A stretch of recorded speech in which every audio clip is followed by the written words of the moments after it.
பல நேரத்தில் ஊழியர்களுக்கு கூட தோணுது, நாம அவங்க ஜெபம் பண்றோம் ஒன்றும் நடக்கலையே. நடக்கும். அவங்க கண்ணீருக்கு கர்த்தர் கண்டிப்பா பதில் கொடுப்பார். கூட நம்ம கண்ணீரும் இருந்துச்சுன்னா, மரியாளுடைய கண்ணீரோடு கூட இயேசுவின் கண்ணீரும் சேரும் போது லாசர் உயிரோடு கூட எழுந்திருப்பார். 2 பேருடைய ஜெபத்தை நம்ம கம்பேர் பண்ணி பார்க்க போறோம். யார் 2 பேருடைய ஜெபம் அப்படின்னு கேட்டா, யோவான் எழுதின சுவிசேஷம் 11ஆம் அதிகாரத்தில் உள்ளதான மார்த்தாள் மரியாள். இந்த மார்த்தாள் மரியாளை பற்றி நிறைய விஷயங்கள் நம்ம படிச்சிருக்கிறோம், நிறைய காரியங்கள் கேட்டிருக்கிறோம்.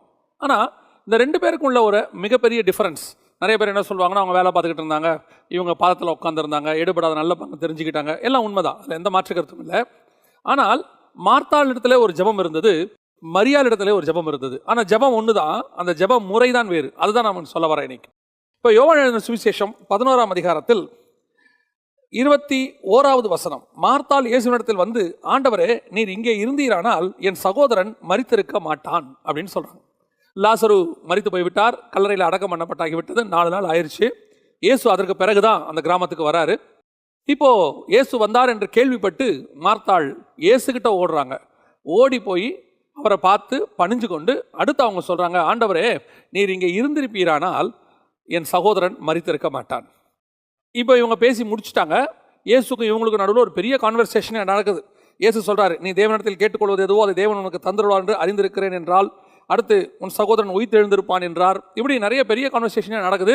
மார்த்தாள் இயேசுக்கு ஈக்குவலா நல்ல வசனம் பேசுறாங்க. அந்த இடத்துல இயேசுக்கு அவங்க நேருக்கு நேர் வசனம் பேசிக்கிட்டு நிற்கிறாங்க. அந்த மாதிரி அவங்க பேசுறாங்க. இப்போ இயேசு மரியாளை வர சொல்றாரு. இப்போ மார்த்தாள் பேசி முடிச்சாச்சு, ஆனால் லாசரு உயிர் தழவில்லை இன்னும். அதான் ரொம்ப முக்கியம். இப்போ ஆண்டவர் என்ன சொல்றாரு, போய் மரியாளை கூட்டிட்டு வர சொல்றாரு. இப்போ மார்த்தாள் ஓடி போய் வீட்டில் மரியாள் கிட்ட என்ன சொல்றாருன்னா, போதகர் வந்திருக்கிறார், உன்னை அழைக்கிறார் என்றாள். 28வது வசனம். அப்ப இயேசு தான் கூப்பிட சொல்லியிருக்கிறார். இயேசு வந்தது லாசருவை உயிர்த்தெழ பண்ணுவதற்கு, அதான் ரொம்ப முக்கியம். ஆனால் இங்கே என்ன நடக்குது, இயேசுக்கும் மார்த்தாளுக்கும் கான்வர்சேஷன் நடக்குது. மார்த்தாள் ஒரு ஜெப குறிப்பு வைக்கிறாங்க, ஆண்டவரே, நீர் இருந்திருப்பீரானால் என் சகோதரன் மரித்திருக்க மாட்டான். இப்போ இயேசு பேசுறாரு. பேசி முடிச்ச பிறகு மரியாளை கூட்டு வர சொல்றாரு. இப்போ இந்த அம்மா ஓடி போய் மரியாளை கூட்டிட்டு வராங்க. மரியாள் வந்து என்ன சொல்றாரு, நல்ல கவனிங்க, அவங்க சொல்ற வார்த்தையை பாருங்க. 32வது வசனம், இயேசு இருந்த இடத்தில் மரியாள் வந்து அவரை கண்ட உடனே அவர் பாதத்தில் விழுந்து, ஆண்டவரே, நீர் இங்கே இருந்தீரானால் என் சகோதரன் மரித்திருக்க மாட்டான் என்றாள். சேம் பிரேயர், ஒரே ஜெபம்.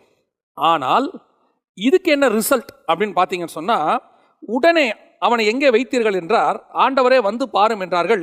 இயேசு கண்ணீர் விட்டார். ஆட்டோமேட்டிக்காக அதுக்கப்புறம் உயிர்த்தெழுதல் நடக்குது. லாசர் உயிரோடு எழுப்புறார்.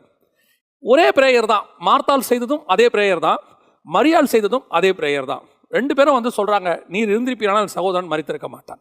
ஆனா மார்த்தாள் சொன்ன